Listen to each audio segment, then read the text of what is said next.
first of all, I did ask the question, where does AI sit in print and production? And this is what ChatGPT had to say. It gave me various headings. And in a way, I'm going to cover some of these as we go through this, but it will really this will kind of turn into a summary of the day, really. What we've learnt today is that AI has a very important role to play in print workflows, both in the creative space and in the productive space. I particularly enjoyed Jan's presentation, the guy from HP. They happen to be one of our customers, but that notwithstanding, it's very interesting to see some very sophisticated use of AI being applied to the challenges of print. So these last two, quality control, workflow optimization and automation, those are areas where Global Graphics actually have some developments. And back in November, I was at the FuturePrint event, and I was talking about our use of AI in a product called Smart DFE, which is our RIP built into a digital front end, and what we use it for. And I'll talk a little bit about that later. But let's go through some of these headings. And by the way, these images, the text comes from ChatGPT. I can claim no authorship of this. I did tidy up the punctuation in a couple of places. And the images come from the Bing assistant, so I think that's actually also ChatGPT, the DALL-E generation. And in fact, I noticed some of my images look remarkably similar to images both in Karis and also the lady who was talking about the education space as well. So it's interesting that the image generation in AI now has a kind of signature. You can spot when it comes from DALL-E or from whatever, from Midjourney. This one I found interesting. I really love the image that it came up with. These, of course, are tools that we all use. We've all been using, grammar checkers and spell checkers, and as they become AI-powered, we've not even noticed that it's been happening. And I think some of the comments from the previous speaker and from earlier in the day is that the message is that AI has actually been around for a really long time. Machine learning as a technique has been around for decades.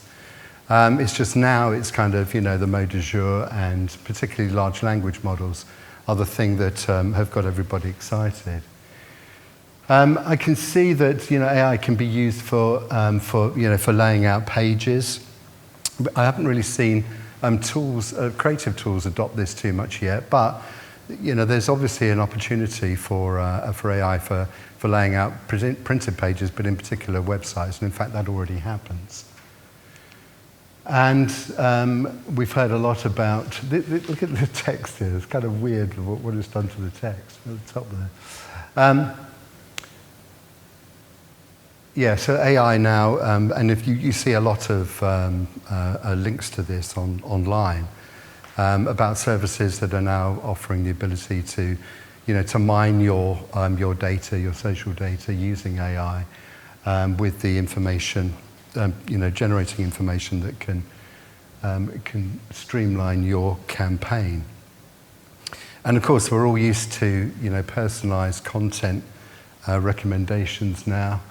When we first, had that creepy feeling of how come this advert for, I don't know, for flooring, because I was doing some looking at a DIY website yesterday. Suddenly I'm getting these adverts, and it kind of freaked us out to begin with. Now we just treat it as normal, of course. Translation, a couple of people have touched on this. And the thing that, obviously, tools like Google Translate have been around literally for years, and they've become ever more sophisticated.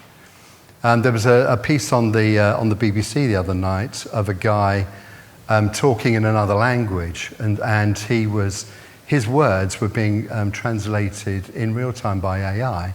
But more to the point, they were actually then lip syncing the other language words using his image, his video image. And it was doing it all pretty much in real time, I think. I've certainly seen examples of it on YouTube videos. Quite extraordinary capabilities that are now available. Search and discovery. So obviously, you know, we're all subject to the algorithm, the way that search engines work. But what we're seeing now is the use of AI to do a better job of actually finding things. And there's been a lot of talk today about, you know, the prompting AI engines, particularly ones based on large language models, and this kind of this skill now of prompt engineering that has risen up.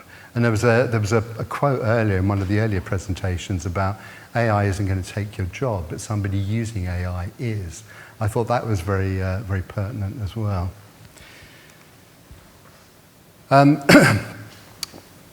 Print on demand and customization. This is something that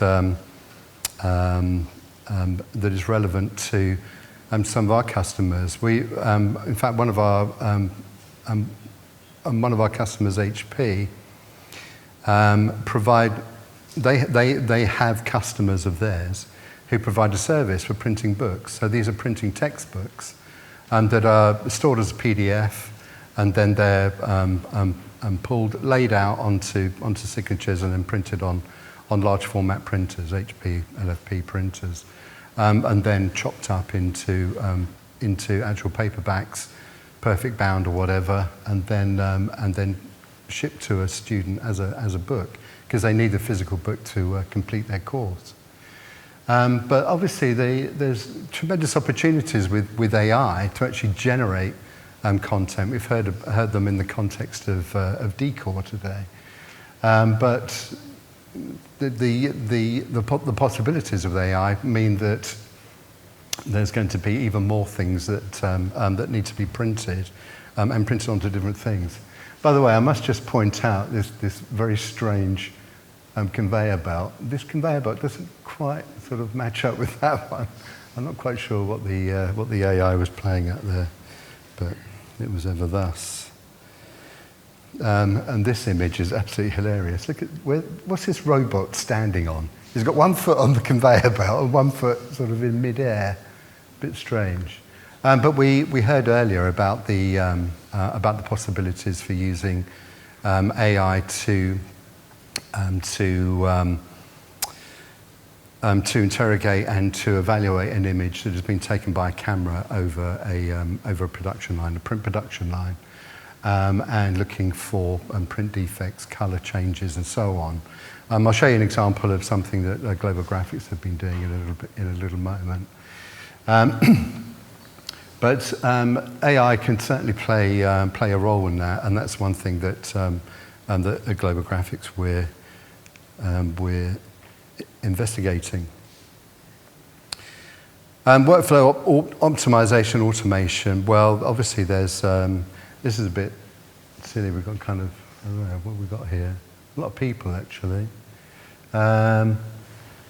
So one can imagine that you know, printing is essentially a manufacturing process, and you know, in factory automation, there's lots of opportunities for changing the ways, you know, materials are moved around and delivered to the machines that need to then print and then produce output, moving that output to finishing devices and so on. So it may reduce the number of manual individuals that are involved in that, but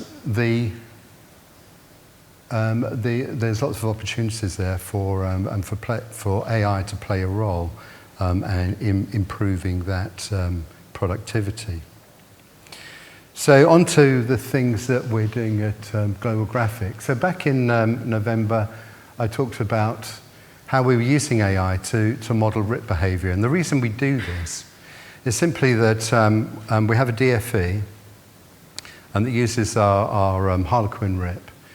And we're printing to roll-to-roll inkjet devices. And what we want to avoid is storing the actual raster on online storage, so that rather than rasterizing to storage and then printing from that storage, sending that data to the print heads, what we do is we use the RIP to generate the raster in real time. And when we start looking at the real opportunity for digital printing, which is personalized printing, where perhaps every page may be different, then we really need to be sure that we know that the RIP is going to be able to keep up with the press. We had a reference earlier about being able to keep up with the press. And here we use a machine learning algorithm. What we've done is we've modeled the RIP behavior, taking thousands of PDFs that we generate, putting them through the RIP, timing the operation that those operations take. So it could be, compositing an image on top of another image at a different angle, different blend modes, all of those kinds of things. So we end up with a model of the way the RIP behaves for given operations that are needed to render the content inside a PDF. And we end up with thousands of data points. Well, when you have thousands of data points, as we've learnt today, AI is the ideal model, the ideal way, the ideal methodology for turning that data into something useful. And that's what we do. And the interesting thing about it is that we have to train the model on the hardware that the RIP is going to be running on. And we've discovered that is very sensitive to hardware changes, even changes of the of memory speed and generation of processor and so on, means that we have to actually retrain the model. But we're working on that and trying to make it more scalable in the future.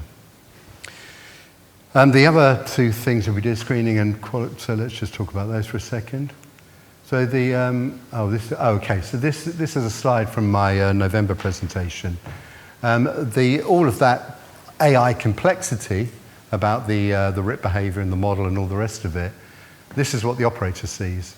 He just can decide, well, what's the line speed that I'm going to be running the press at, and therefore I can have a job that either has a red light, means I can't run, the RIP won't be able to keep up with that job, or I get a green light, yes, that job can be sent to the RIP quite safely, and it will be able to print at speed. And this is based on taking that PDF, analysing what's inside it, and then generating a line speed by using that AI model. What's good about it is, although the training of the model takes a long time, takes several hours, and the actual analysis of a PDF can be done extremely quickly and can be done on the PC that's running the DFE. Another application was evaluation of screening. So we heard earlier about the use of AI to decide on an appropriate screening algorithm. Well, this was actually this was in reverse. This was an exercise we did a few years ago now, where we wanted to actually evaluate the screening of images where we didn't know what screening algorithm had been used. And we used AI to recognize from the pattern of dots what the likely, and very often with AI, it's a question of percentages. So you can see here, well, it's likely to be the Atkinson algorithm versus these others. So that was another example where we used AI. Again, fairly straightforward machine learning type of stuff. Another area where this is nowhere near as sophisticated as the example that Rob from HP was talking about. I think it was Rob. So this was very simply, we have a target that's just generated as a PDF, and we get the, in this case, the customer to print the target, and then just send us a camera image. So we get a camera image of that, and then using this target and the camera, we very quickly generate a model that is able to emulate the color changes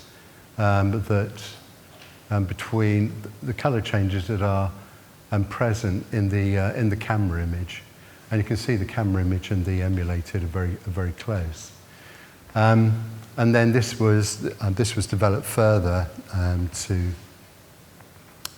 into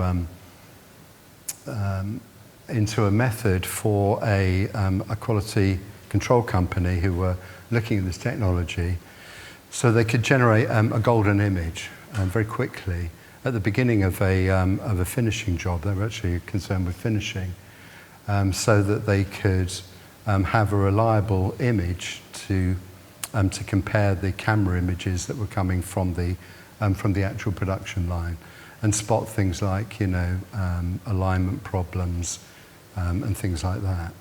Because some of the finishing involved, you know, putting foil down on the printed label and that sort of thing, and those are the kinds of things that that need to be detected as quickly as possible. So, I say here at Global Graphics we see AI as helping too. I think we've all learnt today that AI is a way to solve problems that, you know, are otherwise unwieldy. That we're dealing with a lot of data or are complex, but it's also a way to answer problems in new ways that lead to, you know, genuinely novel solutions. And I think that's really the promise of AI. One of the things that we've experienced is that occasionally AI will throw up, you know, strange predictions, strange results that we hadn't anticipated that are actually useful to us, and uncover, you know, as I say, nuances of system behaviour that might otherwise not be there. So, and we saw some advantage examples of that earlier. And it sometimes lets us experiment with different approaches, you know, very quickly. And again, I think that's an advantage of AI. And we've also learnt today, you know, the many AI services, some are cloud-based, some are even, you know, potentially on-premise, that allow us to take advantage of the very clever people who are working on AI. And we don't need to necessarily understand what, you know, an unsupervised learning model is, or, you know, what machine learning is. We can take advantage of those things in our own developments. For example, oh, that's weird. How do I get rid of that? In that colour example I just showed you, we used, for that particular development, we used ML.NET, which is an AI API, it's a machine learning API, and that Microsoft makes available. And it's just part of the, you know, the .NET programming environment. So, you know, you need to have a little understanding about what it is that you're trying to achieve, but those things are out there. Another example, quite a few years ago now, and we did a very simple application that would process a PDF, extract the images, and then send them to what was then a new cognitive API that Microsoft had published, an early AI model. And it would identify what was in the image. So it would be, you know, a picture of a house on a mountain with snow in the background with a Porsche in front or whatever. And then we could use that information to tag the image to make the PDF accessible to somebody who was using assistive technology to read the PDF. And it's cool. Yeah, it is. So that's it from me. Thank you very much. And that brings hand over to Marcus for the